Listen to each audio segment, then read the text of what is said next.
quanto mais alguém, principalmente o familiar que quer, né, que convive, sofre com o alcoolismo de alguém que ama, se ele agir da maneira que é, apesar de ser intuitiva, né, chegar e falar, olha, veja, eu estou vendo isso, veja como eu vejo, né, você é um alcoólatra, isso aí está te atrapalhando, porque para o familiar é muito mais fácil enxergar, porque o familiar não está sofrendo das alterações cerebrais que o álcool causa, que dificultam o alcoolista de perceber que as coisas não estão bem. Então, se ele enfiar isso goela abaixo, o que vai acontecer? Acontece um mecanismo chamado reatância psicológica, que é quando a gente levanta as defesas do outro e tira do outro a capacidade de pensar. Por que acontece? A gente ativa o mecanismo de luta ou fuga, que é principalmente relacionado à atividade de uma parte do nosso lobo temporal, que é a amígdala, que atua através de uma outra via chamada substância cinzenta periaquedutal, que vai ativar uma raiva e uma mais afetiva, que leva a pessoa a não conseguir pensar muito, não raciocinar muito, porque ativa nela um sistema de proteção, de defesa, que por mais que é uma coisa da autoestima, não é uma coisa de vida ou morte, vamos dizer assim, ativa esse sistema animalesco, né, do nosso funcionamento cerebral, e isso dificulta a pessoa, né, que tem alcoolismo de pensar e refletir sobre o que está acontecendo. Ela coloca toda a energia mental nela em se defender, e aí o familiar acaba tendo um efeito exatamente oposto ao que ele gostaria.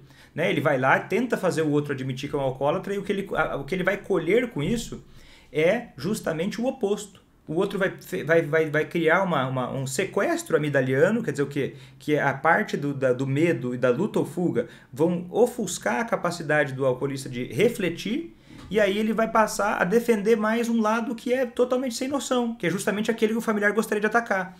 Então esse é um exemplo de como a ansiedade e a falta de conhecimento do familiar pode empurrar a pessoa que ama para o alcoolismo. Né? Isso é justamente um exemplo clássico de o que é o familiar estar envolvido, e 90% das vezes sem perceber, no ciclo do alcoolismo, porque ele está alimentando sem perceber o alcoolismo. E aí se for perguntar, mas você gostaria de que seu familiar bebesse mais?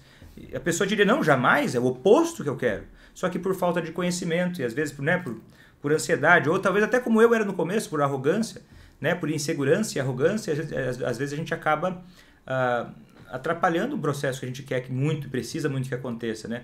E o problema é que o impacto disso é muito doloroso, né? Muito doloroso para o familiar, é doloroso até para o alcoolista e muitas vezes até para outras pessoas, né? Porque o alcoolista não vive sozinho, ele tem muitas vezes uma mãe, um pai, um filho, né? E são várias pessoas que acabam sofrendo muito as consequências disso, né? Um ciclo de dor que não dá pra gente olhar só para uma pessoa, né? Ah, aquele lá é o culpado, aquele lá não é o culpado. Eu acho que se tiver um culpado é a doença.